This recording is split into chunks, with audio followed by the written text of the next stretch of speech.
This is going to be a big year for Verizon, which is winding down the build out of 5G and refocusing on sales growth. That's something that CEO Hans Vestberg talked about recently. With me now is Rima Qureshi. She is EVP and Chief Strategy Officer at Verizon. Thank you so much for being here. So as you try to reaccelerate that sales growth, where are you focusing on it? Where is that growth going to come from? First of all, I would say we have all of the assets that we need and all of the people that we need to be able to focus on what we are great at, which is focusing on the network and making sure that we continue to provide the most reliable service in cellular. We have been also very focused on financial discipline, making sure with the times that we are living in that we are able to meet our customer needs. So I think really where the growth is going to come from is being able to meet the needs in these uncertain times as consumers and businesses determine what they need. So we have a very broad portfolio of assets, and we are going to ensure that we leverage that broad portfolio of assets to really meet the customer's requirements as we go into these uncertain times. There is a large focus for us on the C-band acquisition that we did, and we have built out the first phase of 5G. And we will continue to leverage that C-band and continue to build out the spectrum as it becomes available. Now, you all have been losing on the consumer side some market share. What's the strategy to get that back? Because there's some discounting, right? When people get phones, there's promotions. What's the philosophy on discounting, whether that's going to continue and whether you're going to try to continue to lean into that to attract customers? So I think very important. It is a very competitive environment that we are living in. We have a broad portfolio of brands and assets in value, in premium, and we are able to combine that with all of the other offerings that we are able to provide, such as the media offerings that we have, the bundles that we are able to provide. But the important thing is financial discipline.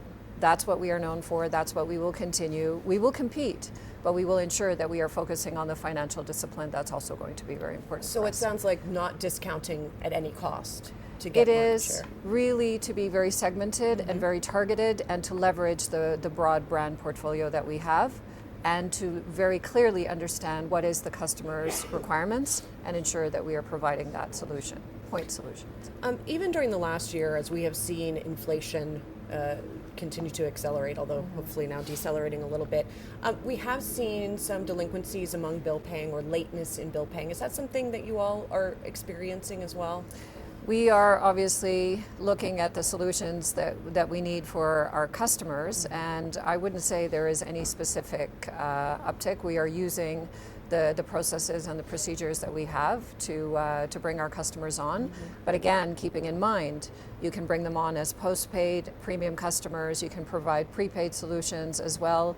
So there is a broad offering that can meet the requirements, but not a huge change in delinquency.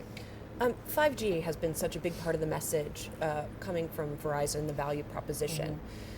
Do you think it has been properly communicated, though? Because it seems like now there's sort of a backlash, if you will, against 5G. Oh, it wasn't all that it was cracked up to be, or it's useful only in these very specific situations. You don't need to have it turned on your phone all the time, etc. Is there anything you would have done differently with that 5G rollout and messaging? No, I think the important thing to keep in mind is we're very early days in 5G deployment, and we have long cycles where we have to deploy, we provide the coverage, then we have more and more customers coming on. We're very closely keeping track of how many of our customers have 5G enabled devices. That's continuously increasing. We have a lot of use cases that we are working on, whether it be on the consumer side and on the business side. But it's early days, and it isn't about not living up to the promise. It is about understanding that we are early, and it takes a while before those use cases and the actual number of devices that can leverage them are made available within the network. So we're still very positive about the possibilities of 5G. Great. Under your purview, you're also in charge of M&A strategy. Yes. There have been some reports recently that T-Mobile might be interested in buying Mint Mobile, which is backed by Ryan Reynolds. That's sort of its claim to fame. Is that an asset you all would be interested in? As with everything within M&A, we are always looking at the opportunities that are available, but from our perspective, we have a very clear strategy, and our objective is to continue to focus on our strategy. Gotcha. I also think that sponsorships are under and partnerships are under your purview. You all have a big NFL relationship. And given sort of the environment, the economic environment right now, any plans to trim that back at all? We have our sponsors, we have our partners. We will continue to focus on the strategy that we have towards our partners and our sponsors. And again, it is also about what are the consumers' needs and what are the consumers interested in. And NFL is always popular. Definitely something people are interested in. Finally, I want to end on one of the things that you all are here for, and that's a program that you've embarked upon to affect lives around the globe. You know, we always talk about at Davos the gap between words and reality. Right. Talk to me about some of the progress that Verizon has made and new goals that you all are setting. Yeah, so I've been holding this the whole time. So this is the Edison Alliance, which has a goal by 2025 to impact and improve 1 billion lives with digital inclusion, with specific focus on finance, healthcare, and education. And we've just released our impact report.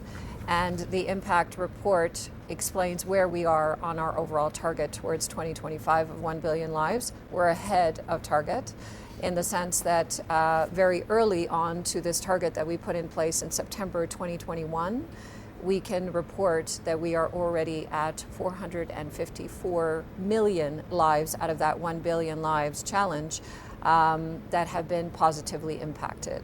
And this report, which you'll be able to find everywhere here, will be able to detail out where we have been able to make that impact, how do we do our calculations, and where we still have additional work to do. Great. Rima, thank you so much. Rima Qureshi of Verizon. Appreciate it. Thank you.